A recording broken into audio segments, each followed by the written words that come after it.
2030년 여러분들의 할아버지 할머니가 로봇이 된다면 어떨 것 같습니까?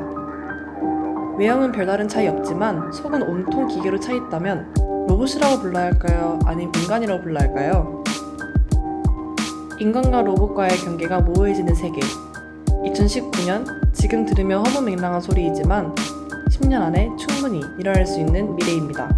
지금부터 소개하죠. 10년 뒤 대한민국은 고령화 문제와 저출산 문제로 인하여 65세 이상 노인 비중이 20%를 거뜬히 넘게 됩니다. 20%라고 하니까 되게 큰 문제로 다가오지 않죠?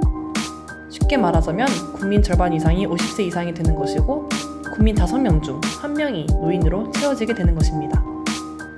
노화 현상으로 인하여 당뇨, 고혈압, 그리고 암과 같은 각종 질병에 쉽게 노출되어 있는 노인들은 늘 건강이 우선시되고 건강을 위해 식습관 및 생활 방식을 바꾸는 게 일상이죠. 노화 과정이 반드시 노인성 질환과 관련이 있는 것은 아니지만 노화로 인해 장기의 기능이 쇠퇴하면서 질병 발생률이 대폭 증가하게 됩니다. 여기서 잠깐! 만약 장기가 더 이상 늙지 않고 건강한 상태에서 무기한으로 지낼 수 있게 된다면 더 이상 노인성 질환에 시달리지 않아도 되겠죠? 바로 그 역할을 바이오 장기가 해내게 됩니다. 바이오 장기를 쉽게 말하자면 인공장기입니다. 지금까지는 뇌사자 혹은 가족의 장기를 직접 이식하는 방식으로 진행되고 있습니다. 하지만 아무리 같은 혈통인 가족의 장기를 받는다 해도 자기 몸 입장에서 보면 이식받은 장기도 하나의 세균이라고 생각을 하여 면역력이 그 세균 덩어리를 없애려고 하죠. 그렇기 때문에 이식받은 장기를 살리려면 면역력을 죽여야 해요. 그래서 장기 이식을 받은 사람들은 평생 면역 억제제를 먹고 살아야 합니다. 하지만 바이오 장기를 이식받으면 상황은 달라집니다. 본인의 줄기세포를 이용해 장기를 3D 프린팅하여 이식하기 때문에 이식받은 장기를 외부에서 침투한 세균이라고 생각할 리가 없게 됩니다. 그럼 평생을 약을 복용하지 않아도 될 뿐만이 아니라 청년만큼 건강한 장기를 소유하게 되는 것이죠. 이러한 기술들의 전망이 밝기에 상용화는 어렵지 않게 이루어질 것으로 보입니다.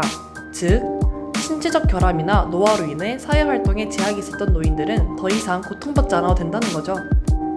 그러나 모든 기술이 그렇듯 의료기술이 어느 정도 안정되면 미용 분야로서의 진출이 시작될 가능성이 있습니다. 노인들의 사회 참여가 늘어날 때 젊은 층과 노인층 간의 구분이 사라지게 됩니다.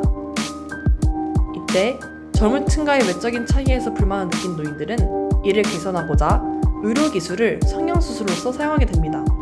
실제로 최근 꽃노년 열풍과 함께 사회활동이 활발히 하는 노인들, 즉 액티브 시니어가 많아지면서 자연스럽게 외모, 몸매에 시간과 돈을 아끼지 않는 노인들이 늘고 있습니다. 우리나라 같은 경우 성형수술 대상자 비율 중 무려 40% 이상이 60대 이상입니다. 이렇듯 점점 노화라는 개념이 사라질 수 있습니다. 여러분, 상상이 가시나요?